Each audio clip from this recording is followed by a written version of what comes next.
भक्त के अधीन भगवान कसाई की कहानी। नमस्कार दोस्तों, मैं नैना। तो आइए हमारे वीडियो से जुड़िए। एक कसाई था सदना। वह बहुत ईमानदार था। वो भगवान के नाम कीर्तन में मस्त रहता था। यहाँ तक कि मांस को काटते बेचते हुए भी वह भगवान नाम गुनगुनाता रहता था। एक दिन वह अपनी ही धुन में कहीं जा रहा था कि उसके पैर से कोई पत्थर टकराया। वह रुक गया। उसने देखा एक काले रंग के गोल पत्थर से उसका पैर टकरा गया है।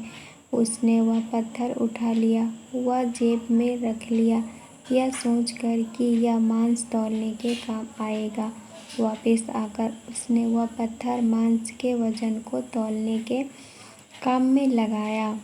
कुछ ही दिनों में उसने समझ लिया कि यह पत्थर कोई साधारण पत्थर नहीं है। जितना वजन उसको तौलना होता, पत्थर उतने वजन का ही हो जाता है।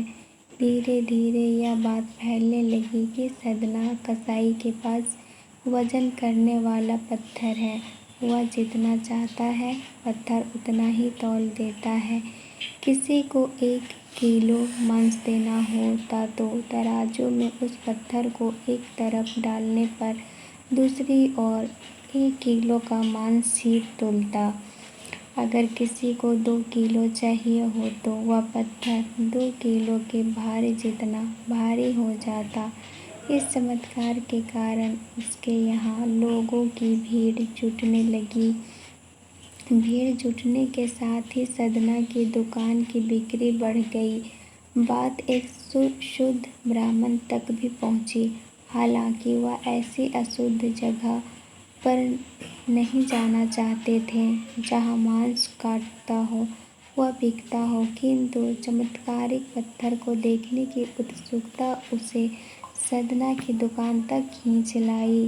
दूर से खड़ा हुआ सदना कसाई को मीट तौलते देखने लगा। उसने देखा कि कैसे वह पत्थर हर प्रकार के वजन को बराबर तौल रहा था। ध्यान से देखने पर उसके शरीर के रोए खड़े हो गए। भीड़ के छंटने के बाद ब्राह्मण सदना कसाई के पास गया। ब्राह्मण को अपनी दुकान में आया देखकर सदना कसाई प्रसन्न भी हुआ और आश्चर्यचकित भी।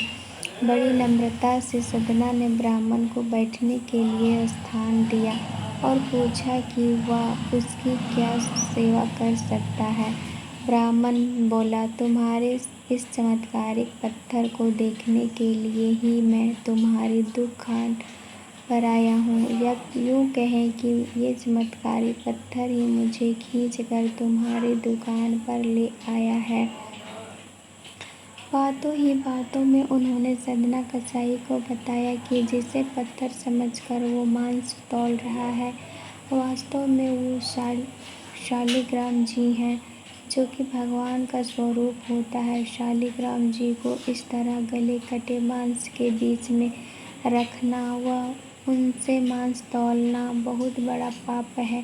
ब्राह्मण की बात सुनकर उसे लगा कि अनजाने में मैं तो बहुत पाप कर रहा हूँ।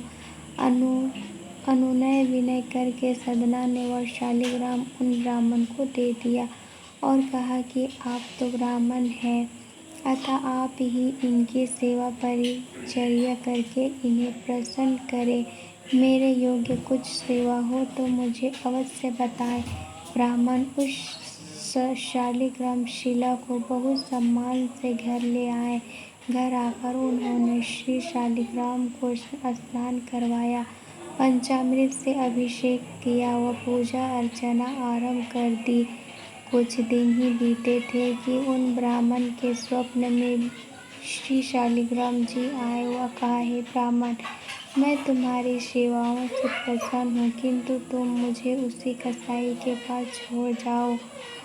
स्वप्न में ही ब्राह्मण ने कारण पूछा तो उत्तर मिला कि तुम मेरी अर्चना पूजा करते हो, मुझे अच्छा लगता है, परंतु जो भक्त मेरे नाम का गुणगान कीर्तन करते रहते हैं, उनको मैं अपने आप को भी बेच देता हूँ।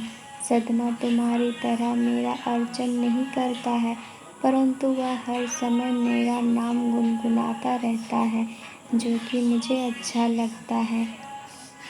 इसलिए तो मैं उसके पास गया था। ब्राह्मण अगले ही दिन सदना कसाई के पास गया। वह उनको प्रणाम करके सारी बात बताई। वह श्री शालिग्राम जी को उन्हें सौंप दिया। ब्राह्मण की बात सुनकर सदना कसाई की आंखों में आंसू आ गए। मन ही मन उन्होंने मांस बेचने खरीदने के कार्य को तिलांजलि देने की सोची और निश्चय किया कि यदि मेरे ठाकुर को कीर्तन पसंद है तो मैं अधिक से अधिक समय नाम कीर्तन ही करूँगा। तो दोस्तों, देखा आपने, भगवान के नाम लेने से ही वो हमारे पास दौड़े आते हैं। तो दोस्तों, भगवान श्री हरि का नाम लेते रहें और मेरी वीडियो देखते रहिए और भगवान की कृपा आप पर सदा बनी रहे। आप सब खुश रहें। जय श्री राम। दोस्तों, अगर आपको मेरी यह वीडियो अच्छी लगी तो हमारे वीडियो को लाइक, कमेंट कर सब्सक्राइब करें और हमारे साथ जुड़े रहें। धन्यवाद।